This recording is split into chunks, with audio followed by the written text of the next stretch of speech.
How to create account with Indeed. Hello everyone, I am Vishaka and welcome to our channel. I will take you through the step-by-step process on how to create account with Indeed.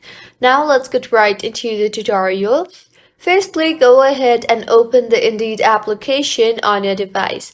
If you do not have the Indeed application on your device, then you can easily download it from your App Store or your Play Store.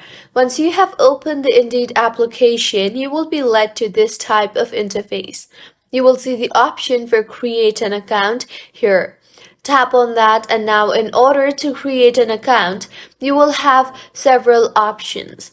You can tap on continue with Google option if you want to log in with Google, or you can tap on continue with Apple if you want to log in with your Apple ID, or you can also simply enter your email address and tap on continue and complete the procedure. I will log in with Google, so in the pop-up that appears, tap on continue and then on continue again. You can add in your phone number if you want, but I will just skip it for the time being.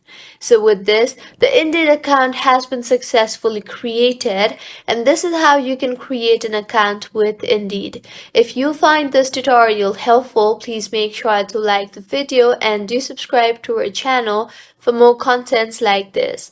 Thank you for staying with us until the end.